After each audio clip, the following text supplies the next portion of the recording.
시간이네요. 오늘 제가 처음으로 소개해드릴 책은 바로 여기 옆에 있는 책 NHK의 어서오세요입니다.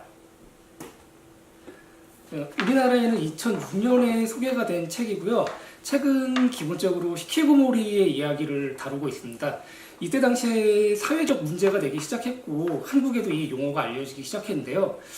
제가 이 책을 처음 소개할 책으로 뽑은 이유가 좀 웃기게 들릴지도 모르겠지만 제 꿈이 사실 히키고모리였어요. 그때 당시에 저는 회사 생활을 하고 있었는데 사람을 만나는 게 너무나 힘들더라고요. 뭐 이상한 사람, 좋은 사람, 나쁜 사람, 치사한 사람, 야비한 사람 무수히 많은데 아무리 좋은 사람이라도 저는 만나고 싶지가 않았어요. 그렇게 사람을 만나는 거에 대한 좀 고민이 있었거든요. 철학자로 얘기하자면 이제 사르트가 그런 얘기를 했죠. 타인은 지옥이다라고. 그런 식으로 사람을 만나서 이야기를 하고 관계를 갖는 게 굉장히 무섭더라고요. 그때 나온 책이 바로 이 책이어서 저는 주저없이 책을 선택하게 됐고, 그리고 실제 책을 읽으면서 너무나 동질감을 느꼈던 책입니다. 일본에서는 그 단행본으로 나온 거는 2002년에 단행본이 나왔고요.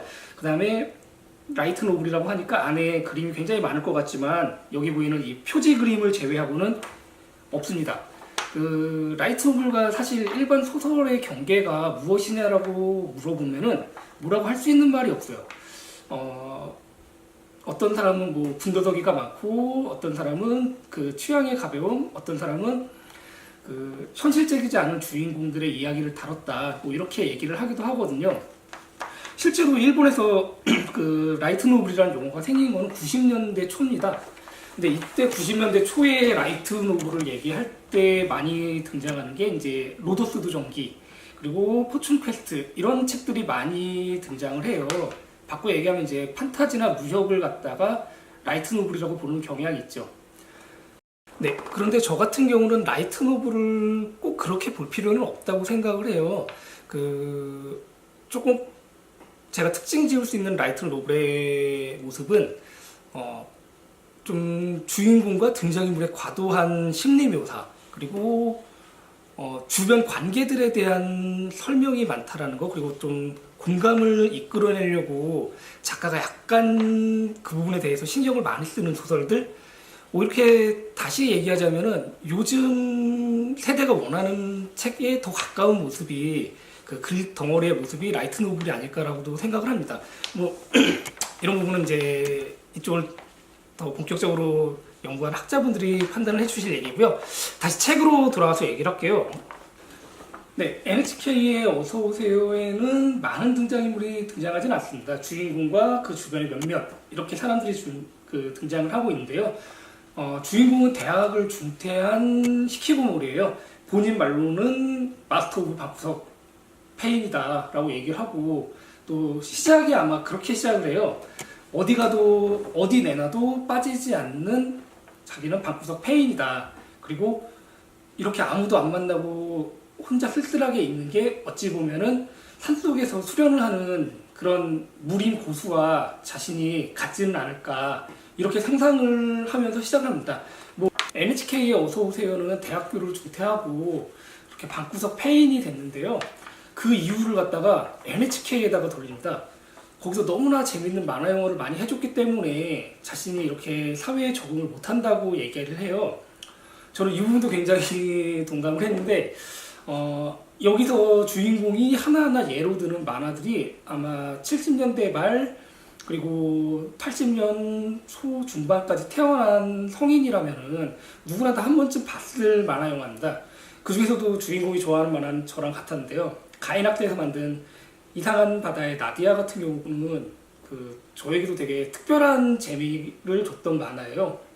오죽이나 했으면 그때 당시에 하이텔에 나디아 동호회가 있었는데 저도 거기에 고등학생 나이로 참석을 해서 그렇게 시간을 보냈던 기억이 납니다. NHK의 어서오세요에는요, 주요 등장인물이 4명이 등장합니다. 주인공인 사토 타르히로, 나카하라 마사키, 야마자키 카오루, 그리고 카시와 시토미라는 이런 등장인물들이 등장을 합니다. 일단 아까 말씀드린 것처럼 주인공은 대학을 중퇴하고 페인으로 지내는 사람이고요.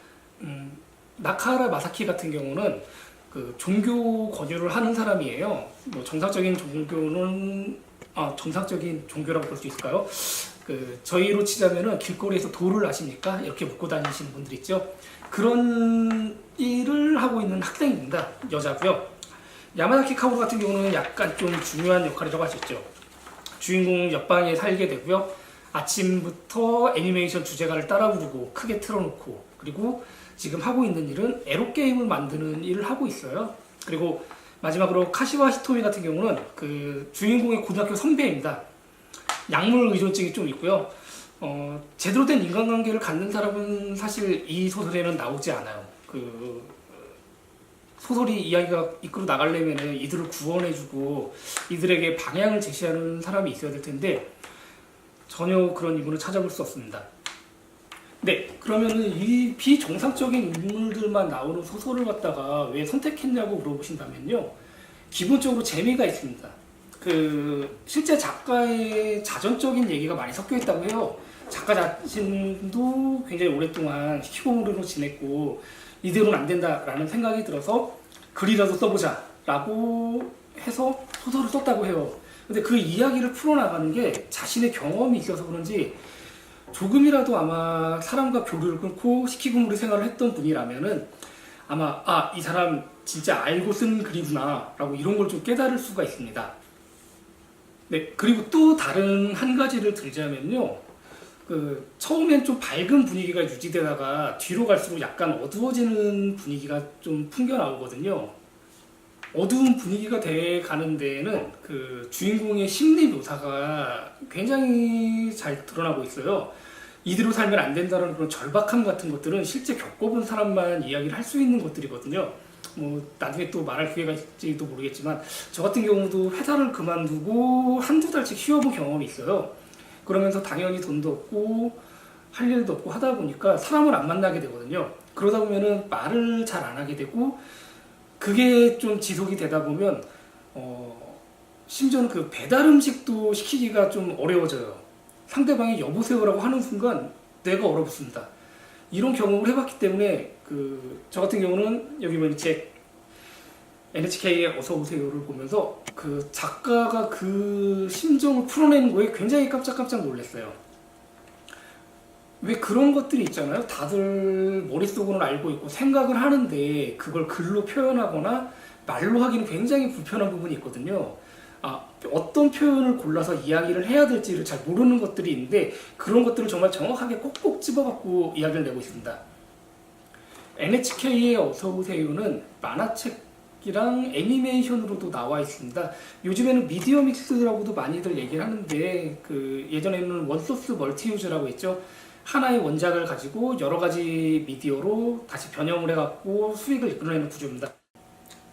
출간된 지 10년도 넘은 책이지만요, 굉장히 지금 읽어도 그렇게 어색하지 않고 또 시대와 뒤떨어지도 않은 책이니까요, 한번 기회가 되시면 이 책 NHK에 어서오세요 한번 읽어보시기를 권장합니다.